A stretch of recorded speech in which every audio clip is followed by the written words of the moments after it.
سناؤ آج کل کی تازہ خبر؟ ارے صاحب آج کل کی تازہ خبر کیا سنائیں، زمانہ اتنا خراب آ گیا نا کہ دل پریشان ہوتا ہے۔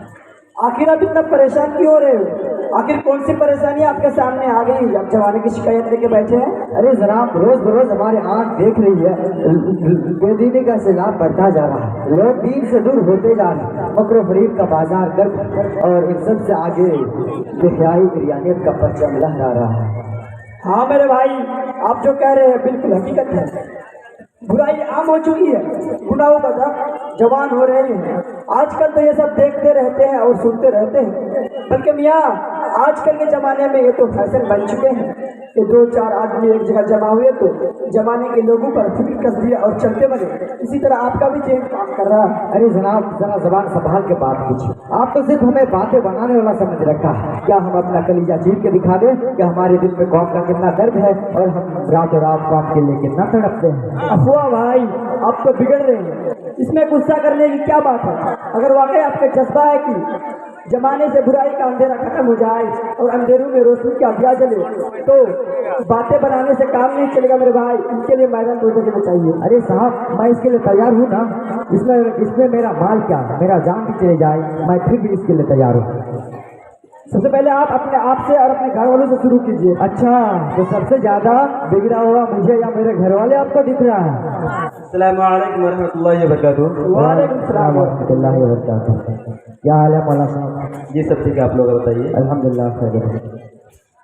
اللہ تبارک و تعالیٰ کا لاکھ لاکھ شکر اور اس کا احسان ہے کہ اس نے اس نیک مجلس میں حاضری کا موقع فراہم کیا۔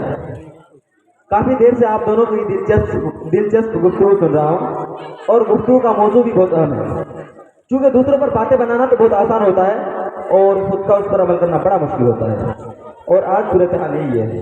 اچھا تو آپ بھی میرے سینے میں دال ڈال رہے ہیں؟ نہیں جناب، ہم آپ کے سینے میں دال کیسے ڈل سکتے ہیں؟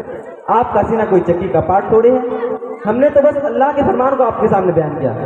اللہ تعالیٰ قرآن کریم میں ارشاد فرماتا ہے، یا ایھا الذین آمنوا قوا انفسکم واہلکم نارا، اے ایمان والو بچاؤ اپنے آپ کو اور اپنے اہل عیال کو جہنم کی آگ سے۔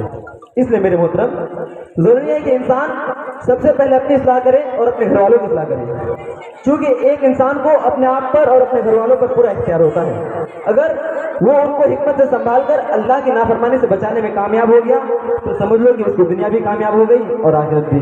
ارے مولانا صاحب اور وہ انسان میں یا میرا گھر والے سدھر جائے تو اس سے کیا فرق پڑتا ہے؟ پوری دنیا بے کے سیلاب میں بہ رہی ہے، میں یا میرے گھر والے سے کیسے سدھر سکتے ہیں؟